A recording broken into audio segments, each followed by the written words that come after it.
Have you ever heard the expression eating your own dog food and wondered what exactly it meant? Well, I invite you to take a journey with me for the next 5 minutes as I share how my company learned to eat and enjoy our own dog food and how you can too. Does anyone remember the ads for Alpo back in the 1970s? Well, in them, actor Lorne Greene would tout the benefits of the dog food, saying it's so good that he feeds it to his own dogs. Thus, the term eating your own dog food was born.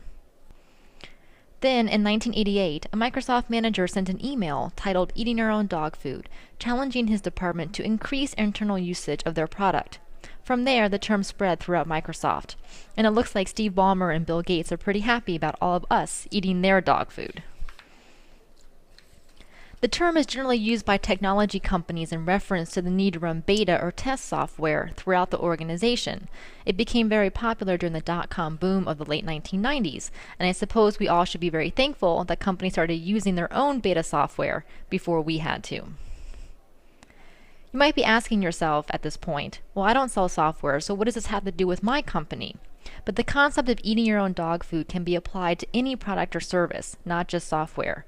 It means that you actually use what your company makes or provides, whether it's a physical product or a professional service. Imagine you went to OxyClean headquarters. We've all seen the ubiquitous commercial starring spokesman Billy Mays. Now, what would you think if you happened to wander into a supply closet there and noticed there was no OxyClean on the shelf? Would you find yourself thinking that the product was not that good, if they don't even use it themselves? When you eat your own dog food, it shows that you have confidence in your product or service. Plus, it can be like a calling card for your business. People can see your product or service in action. You'll immediately find yourself focusing more on the benefits, which will naturally help you sell them to your prospects.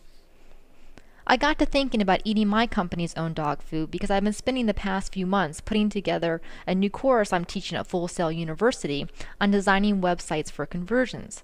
I did a lot of research on the best ways to increase the likelihood that a website will generate more leads and sales.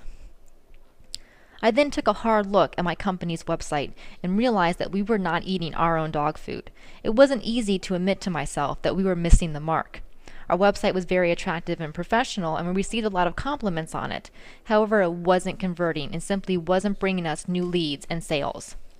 At first, we wanted to try to modify our other site design, but then we realized that doing that was going to keep us boxed in. So we redesigned the site from the ground up, using the principles I teach my students, and I'm going to share 6 of them with you now. One of the most important principles to understand is how to guide the user's eye.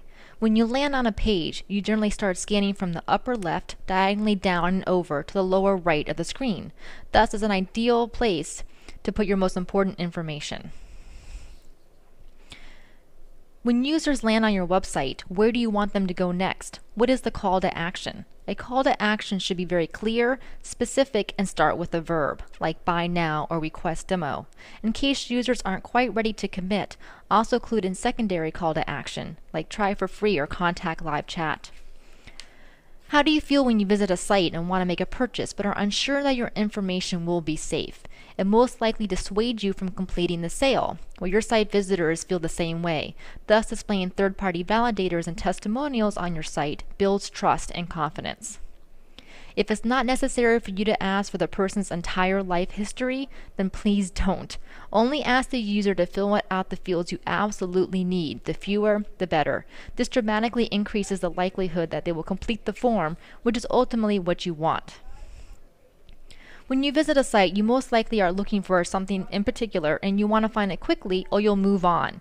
Well, your site visitors do the same. So make your pages easy to scan.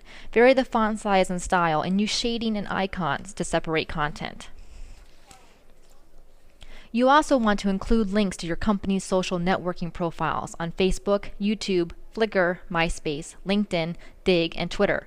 And make sure that you regularly post interesting and useful content on your blog and social media accounts to increase your followers and build your brand awareness. So how can you make sure you're eating your own dog food? First, truly examine your business inside and out and ask yourself what you could change to make it more apparent that you are using your product or service. Brainstorm with your team. You might find yourself discovering new ways to market what you offer. Then make a plan and start implementing your changes. Don't be afraid to throw out the old and start fresh. Let the world know what you're doing and why. Write about it in your blog and Facebook account. Send out a targeted press release and email your customers and prospects. Analyze the results and feedback you are getting and tweak as necessary. You'll then realize that eating your own dog food can be very rewarding. It can help you to make your product or service better, and it can increase your revenue. It will also help you to pinpoint more quickly any weaknesses so you can correct them before your competition takes advantage of them. So I invite you to pull up a chair and dig in. Thank you for your time. You can follow me on Twitter @CivicLink and visit my site at intermediaforweb.com.